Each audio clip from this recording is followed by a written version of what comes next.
Hi and welcome to the Traveling Fool. Today I'm going to tell you about a small Texas town with a population of around 15,000 that's the birthplace of one U.S. Vice President, a Texas governor, two actors, professional sports players, and more than a couple of outlaws. So stay tuned.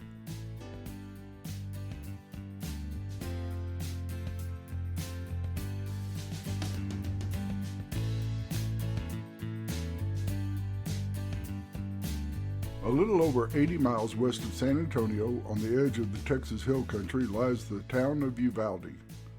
The earliest settlement in the area was a Spanish mission established in 1762, about 30 miles northwest of the present city. Mission Nuestra Sonora de la Candelaria lasted only about 5 years, but was abandoned due to constant attacks by the Comanches. Present-day Uvalde was first occupied in 1853 when a settler named Reading Black purchased 4,600 acres and settled on it. In 1855, he hired a surveyor to lay out a town. A soldier passing through in 1861 recalled that it was a rather desolate place with not a lot of buildings. A little over 80 miles west of San Antonio, on the edge of the Texas Hill Country, lies the town of Uvalde. The earliest settlement in the area was a Spanish mission established in 1762, about 30 miles northwest of the present city. Mission Nuestra Sonora de la Candelaria lasted only about 5 years, but was abandoned due to constant attacks by the Comanches. Present-day Uvalde was first occupied in 1853 when a settler named Reading Black purchased 4,600 acres and settled on it. In 1855, he hired a surveyor to lay out a town. A soldier passing through in 1861 recalled that it was a rather desolate place with not a lot of buildings. Uvalde truly was a Wild West town in the early days and was home to more than a couple of outlaws. One was Tom O'Philliard. Born in Uvalde in 1858, he became one of Billy the Kid's best friends and fought with him during the infamous Lincoln County Wars. O'Philliard wound up getting killed by lawman Pat Garrett, December of 1880, in Fort Sumner, New Mexico. Another was a fellow by the name of King Fisher. Fisher worked as a cowboy, lawman, and a gun hand. Fisher died in 1854 after being ambushed and killed in San Antonio while attending a theater play. Uvalde also produced the Newton Gang. Willis, Doc, Joe, and Jess Newton were brothers and sons of a cotton farmer.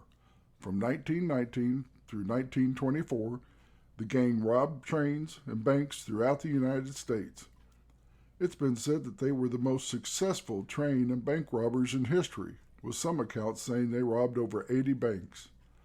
Their spree came to an end in 1924 when they robbed a postal train in Illinois, netting them $3 million. Doc Willis and Joe were quickly captured, but Jess Newton made it back to Uvalde with some of the money. Jess was later arrested across the border in Mexico, and all four were sentenced to varying prison sentences. The brothers never could stay out of trouble, though.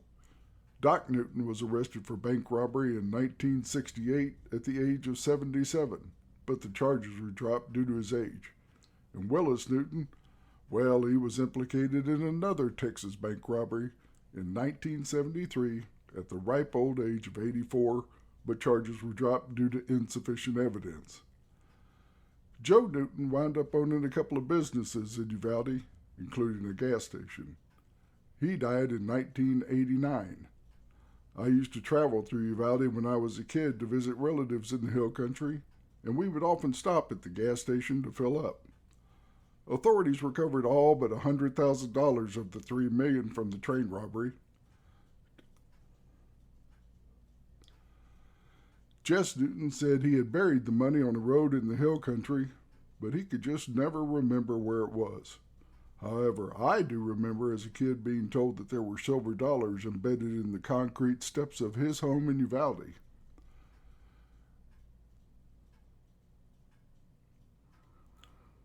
Uvalde was also home to John Nance Garner, former Speaker of the House of Representatives and Vice President under Franklin Roosevelt for 8 years. Garner was first elected to Congress in 1903 and returned to Uvalde in 1941 after 38 years in Washington. Not a lot's changed, huh? We have people today that their only job has been that of a politician telling ordinary people how they should live. Garner donated the family home in Uvalde to the city, though he remained on the property living in a small cottage until his death in 1967, just shy of his 99th birthday. The home was turned into a museum, and in later years he could be seen sitting under a pecan tree greeting people as they visited the home. One of his more famous quotes was that the vice presidency isn't worth a pitcher of warm spit. Guess he didn't think too highly of working under Franklin Roosevelt.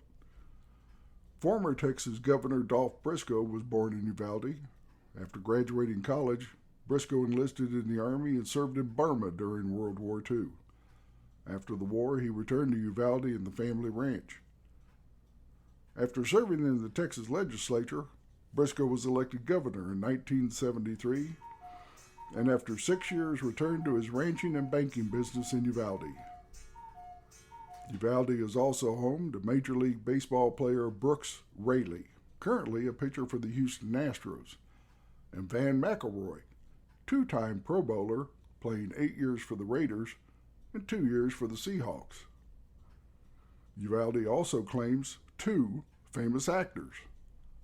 Dale Evans began her singing career at a radio station in the late 1920s, and by the 1930s she had become acting in a few movies, but it was her marriage and partnership with Roy Rogers that brought her fame.